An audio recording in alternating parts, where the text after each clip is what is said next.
Good morning, committee members.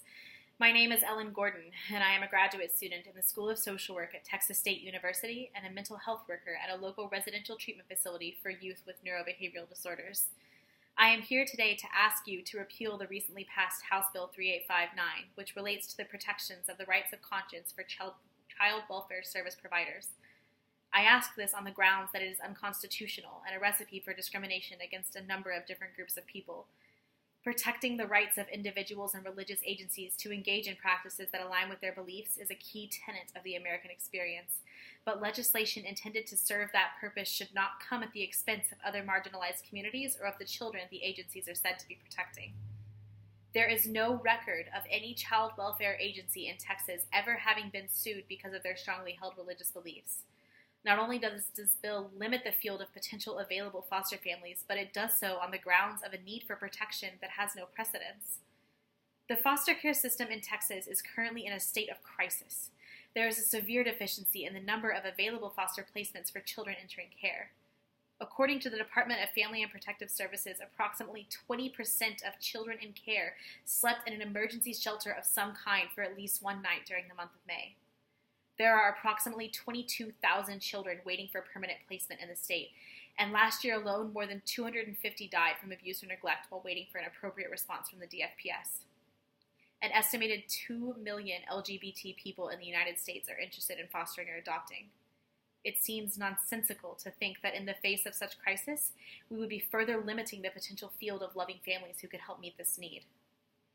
Additionally, the religious protections offered by this bill could very well be in direct contradiction of the rights of youth and children in foster care.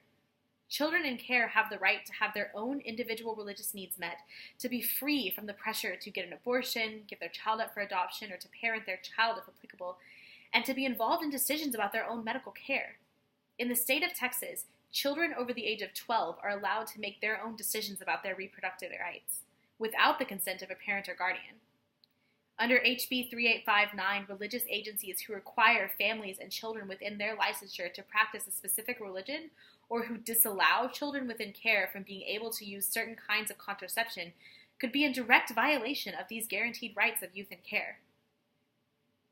In the past year, we have had 5 children from the Department of Family and Protective Services as patients on the unit in which I work.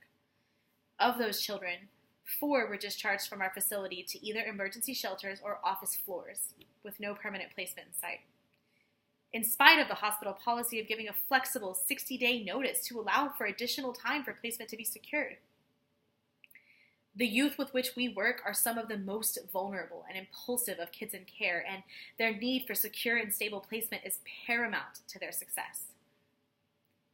In April, 2 girls in Houston ran away from an office building where they were staying overnight and were hit by a car, resulting in the death of one of them. On that same day, we discharged a youth who had been with us for 9 months, working diligently to reclaim her life, also to an office floor. All I could think about for days was how that could have been her. How can we knowingly justify extending protections to agencies that would prioritize excluding a huge proportion of loving families who want to take children into their homes merely because of their sexual orientation or religious beliefs? It's time the state of Texas takes action to prioritize the children who have gone underserved and unprotected for so long. I implore you to repeal HB 3859 and work to protect and advocate for the needs of Texas children. I am always available to speak further on this matter and to help our state work towards a better future for our lost children and families. Thank you.